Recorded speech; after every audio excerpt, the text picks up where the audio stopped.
incorporación de militares en activo en gobiernos provinciales y municipales, y la declaración, a discreción, de áreas rurales y urbanas como zonas militares, Cuba incrementó la militarización de la sociedad, cuando expertos advierten que se preparan redadas contra los desafectos.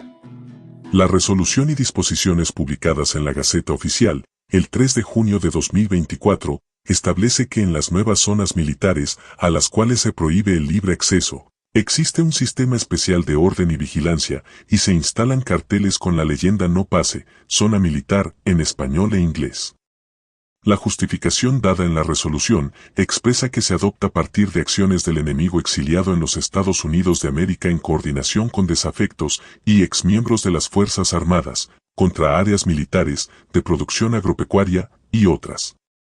Pero medios independientes, como Diario de Cuba, advirtieron que la decisión, en realidad, pretende reforzar la represión, debido al aumento de manifestaciones y protestas antigubernamentales, un criterio también sustentado en redes sociales.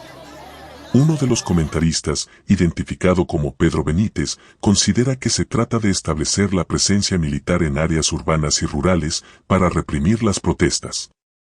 Otro, que firma, Amadeus, opina que la decisión pretende crear la ansiedad de que ya vienen los yanquis, aunque el descontento es tal que no funcionará como en los años 60.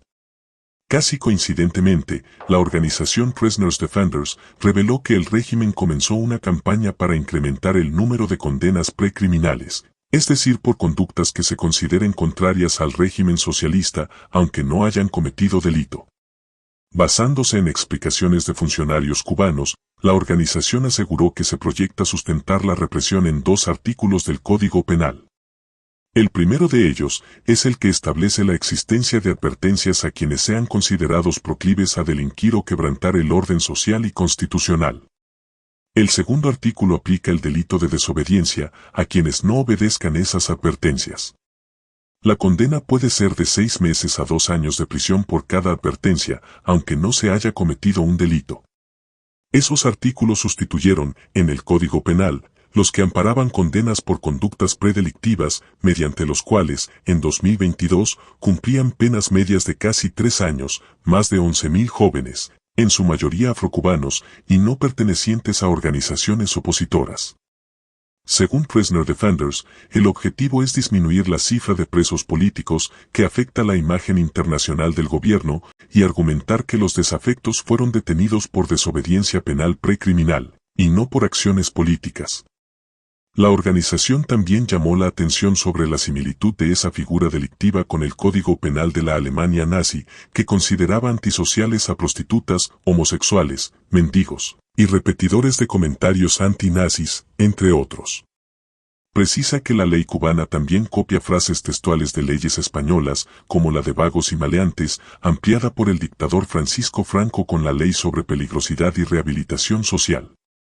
Tanto la resolución sobre nuevas zonas militares, como la denuncia del plan para encubrir la represión, se registraron en medio de protestas por la escasez de alimentos, apagones, y la aplicación de mayor control de la sociedad ante el temor de una insurrección civil.